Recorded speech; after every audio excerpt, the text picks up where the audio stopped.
ახლა უნდა გელაპარაკოთ თუ როგორი პროფესიონალური მიდგომა უნდა გქონდეს ტრეიდინგისადმი და მარკეტინგისადმი, რომ შენ ბევრი შეცდომა აირიდო თავიდან.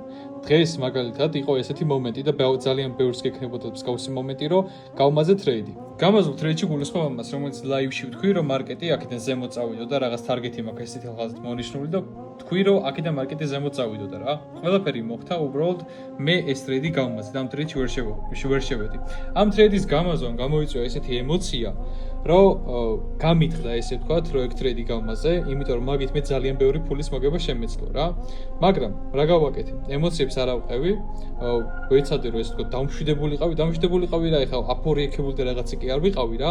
უბრალოდ ეგეთ სიტუაციაში, როდესაც ტრეიდერები ხვდებიან, ხო, ძალიან ცუდ შეცდომას რაც აკეთებენ არის, რომ ძალიან ბევრი ტრეიდის გახსნას იწყებენ და იმ ვითომ მოგებულის ამოღებას ცდილობენ, რაც ვერ მოიგეს იდეალურად, ხო?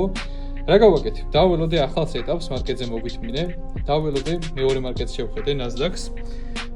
გავხსენე ეს სეტაპი. უკვე დამშვიდებულზე, დაწნევებულზე შევხედე მარკეტს შეულებრივად და ეგრე გავხსენი ტრეიდი. ოღონდ რა გამოვიჩინე, ხო? დიდი მოთმინება რისთვის არის საჭირო? იმიტომ რომ მარკეტზე ხარისხი რაოდენობაზე ბევრად უფრო მნიშვნელოვანია, ამაზე უკვე დიდი ხანია ვლაპარაკობ რა.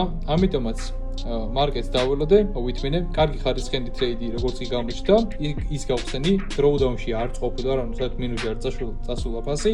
ეგრევე გავარდა პროფიტში და take profit-იც მიმერთა. აი ესე უნდა მოიქცე, თუ პროფესიონალ ტრეიდერი გინდა იყო.